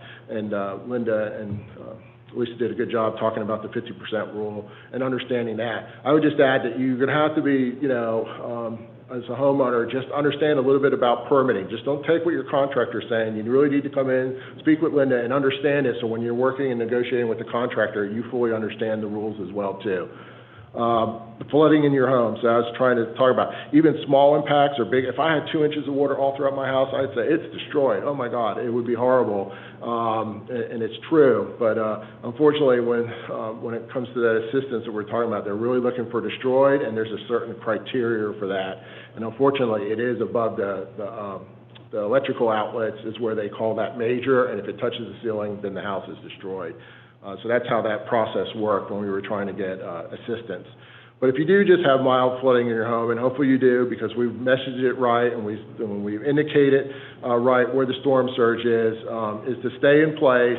Don't worry about your car. Protect your pets. Bring your pets in. And as the chief mentioned, emergency response is going to be, could be delayed.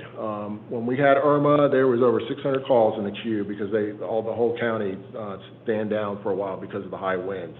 And then as soon as they can and it's safe to, they go out, and that's the first thing they do is the calls on the queue, plus every other call are life safety measures. So it's very important to keep that in mind, that help's not coming.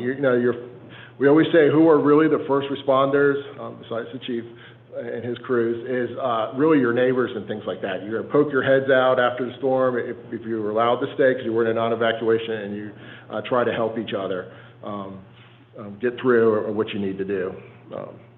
But do know that the fire departments have a plan for assessing what's going on in their community. They report that up to the OC, and we're trying to get assistance in as quickly as possible, and they have their processes down really well for responding.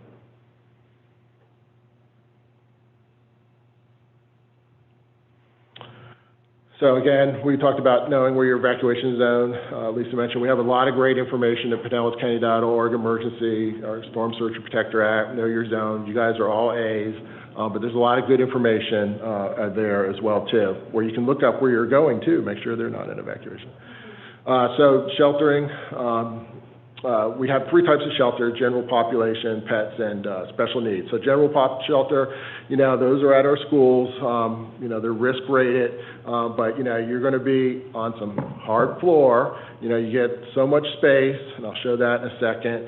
But we'll provide meals, we'll provide the safety. You need to bring any special dietary needs, snacks, some light bedding. Don't bring a bed. Bring your light bedding, blankets, things like that. Some entertainment. Don't forget your chargers. We try to provide charging stations, your prescriptions, and anything that you may need for about 2 or 3 days of sheltering. One thing that people don't realize, when there is an governor executive order declaration, is a prescription refill too soon policy goes into place, and if you only have like 2 pills left and things like that, you can go to the pharmacy and get your prescription refilled. So that's something you got to do ahead of time, but as soon as that executive order kicks in, that does happen now. You can get your prescriptions and get yourself, they'll give you at least 7 or 14 days worth.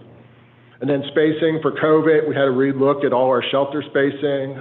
Mecca Surfacini in our office did a really great job looking at it. We'll keep like groups together, but we've created enough spacing and analysis on that. We have to open up almost all our shelters, but so that like groups can stay together and then maintain that 6-foot distance, and of course mask wearing, hand sanitizing, things like that.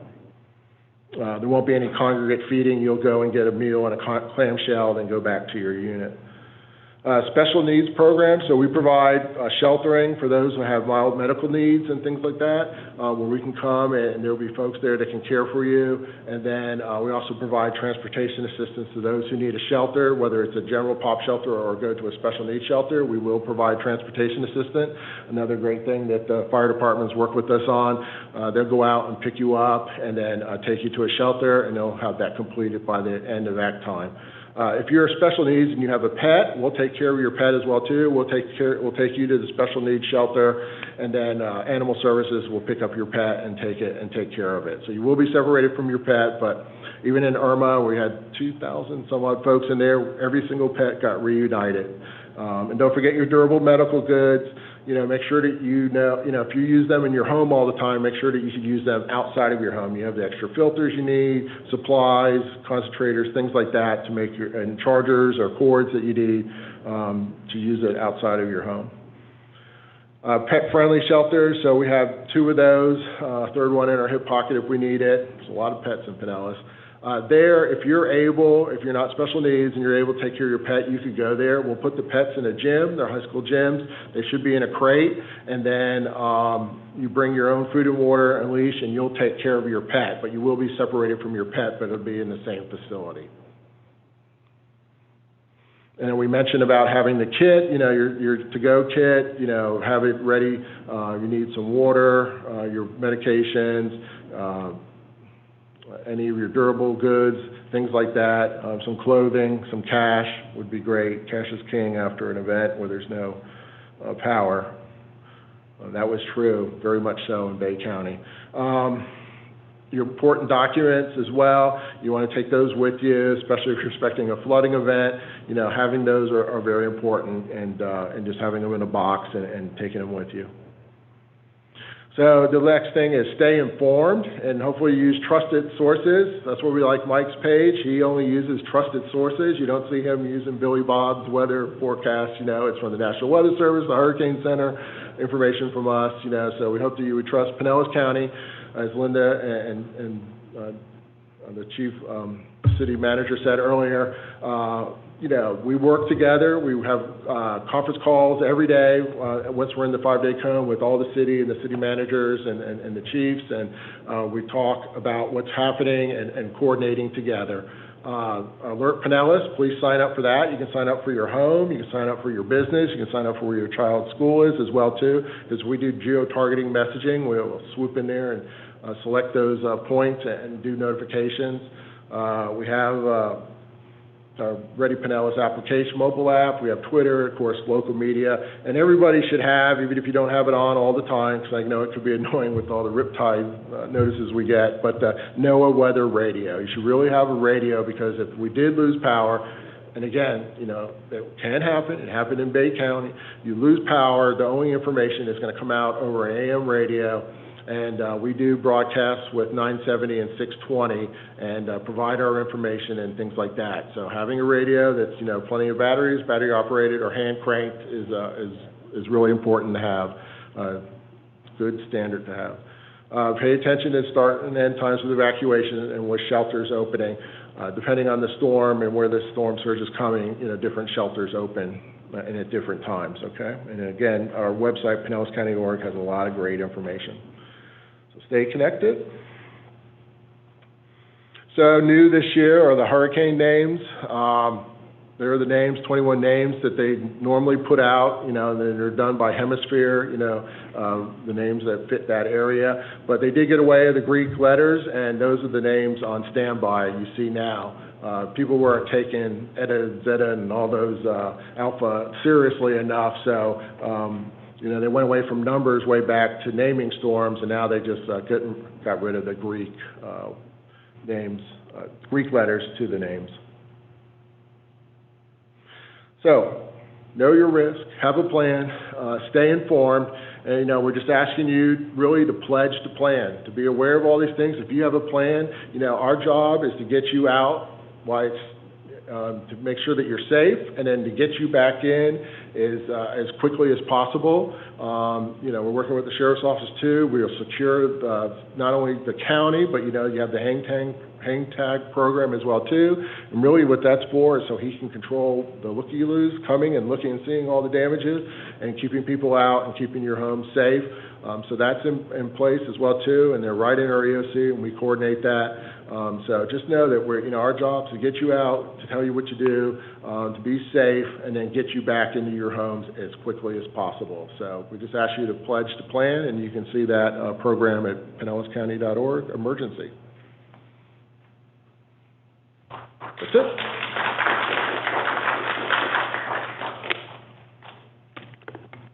Any questions?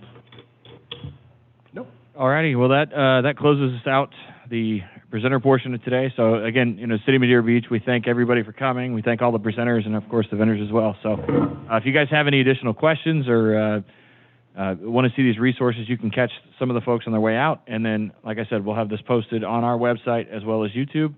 So if there's anything you missed or you wanted to pick up on, you can do so there. And then you also can contact the city at any point. If you have any questions, Chief's always available. Linda's always available. So anything we can help with in preparation. So, you know, again, hopefully it's an easy season, but we'll do everything we can to help you guys out. So again, thank you for coming.